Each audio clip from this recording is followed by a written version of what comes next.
அரசு கலை மற்றும் அறிவியல் கல்லூரியை சமீபத்தில் புதுவையின் சுற்றுலா தலங்களில் ஒன்றாக அறிவித்தது.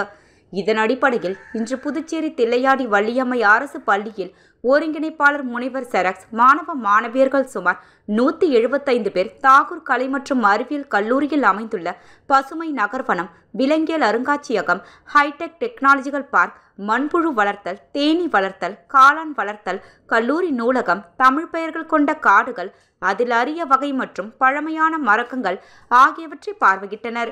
இந்த நிகழ்ச்சியை கல்லூரியின் முதல்வர் முனைவர் சசிகாந்ததாஸ் தலைமையில் ஏற்று நடத்தினார். மேலும் அவர் உற்றிருக்கையில் மாணவ மாணவியர்களுக்கு காடுகளின் முக்கியத்துவத்தையும் மரம் நடுதலின் அவசியத்தையும் வலியுறுத்தினார். எதிர்வரும் மாணவ தலைமுறை இயற்கை எவ்வாறு பேணிக்காக்க வேண்டும் என்பதையும் சுட்டிக்காட்டினார். இந்த கல்லூரியின் நகர்வன காடு இந்த சுற்றுப்புறத்தில் மாசில்லா இரைச்சலில்லா பகுதியாக மாற்றுவதற்கு உதவியாக இருக்கிறது என்று எடுத்து கூறினார். இந்நிகழ்ச்சியை IQAC ஒருங்கிணைப்பாளர் முனைவர் R. வேல்ராஜ் அவர்கள் வரவேற்புரை ஆற்றினார். இந்நிகழ்ச்சியின் ஒருங்கிணைப்பாளர்கள் தாவரவியல் பேராசிரியர் முனைவர் நாடிமுத்து மற்றும் விலங்கியல் பேராசிரியர் முனைவர் ரா. கார்த்திகேயனி அவர்கள் இந்த பசுமை நகர்வனத்தை சிறப்பாக நடத்தினர். மேலும் மாணவ மாணவியர்கள் தங்களுடைய அனுபவத்தையும் பகிர்ந்தனர். அதில் குறிப்பிடப்படும் வகையில் காணும் தனது பள்ளியை இவ்வாறான இயற்கை சூழ்நிலையாக மாற்ற வேண்டுமென்று தெரிவித்தனர்.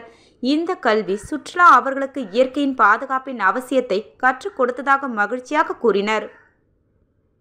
புதுச்சேரி பழைய